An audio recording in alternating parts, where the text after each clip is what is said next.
Terri was a really gentle soul. Kind-hearted and devoted to the ones he loved. Loving person, humorous. He really cared deeply about his friends and his family. Terri Wayne Sutter came from a large, tight-knit family in Frankfort. He was known to always look after his younger siblings. I guess you'd call us clannish. We're there for each other in an instant. This seemingly sound, desirable family changed forever more than 36 years ago.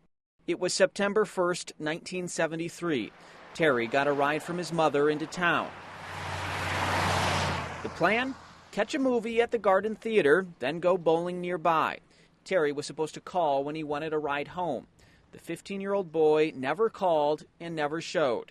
His family never saw him alive again.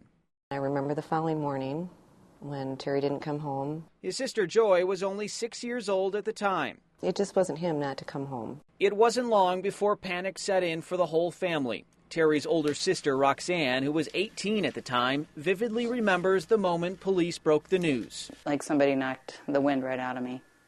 That was the last thing I expected. Around 12:30 that afternoon, a doctor spotted Terri's body on the beach from his home high atop the bluffs overlooking Lake Michigan. One of the police reports say Terri's body was resting on logs submerged in the sand. His body appeared to be severely beaten. They were really bent on it being a drowning. But my grandmother, she knew. According to the original autopsy reports, Terri died from, quote, massive sand inhalation. 3 days after his death, this was the headline in the local paper. Suspect foul play in death of youth. And then 3 weeks later, police exhumed Terri's body. But no real answers emerged. I guess nobody gives you a script for when your son or brother's murdered. As the years went by, the wounds for the Sutter family grew deeper.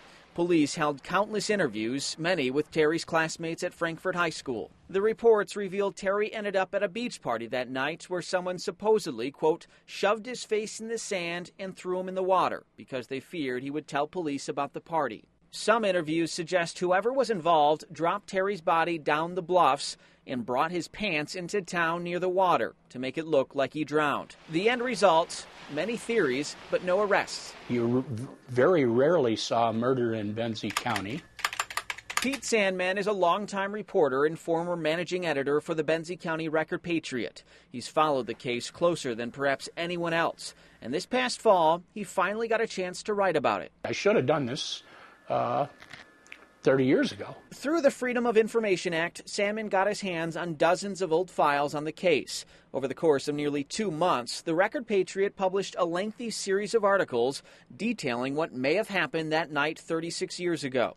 It was Sandman's inquiry to police that made their ears perk up. The information that was available to me and what I did read led me to believe that this is a solvable case. Almost immediately, Under Sheriff Bill Schulten decided to try and put an end to the mystery. He formed a cold case task force. This needs to be brought to some sort of a definitive closure. Reviewing the case is tedious, since to this day there are missing pictures, evidence, and paperwork that never got filed. This death probably would have been resolved in within a week if it was 2010 police standards. But still, police say they are encouraged on a weekly basis. I'm hopeful. I'm very hopeful.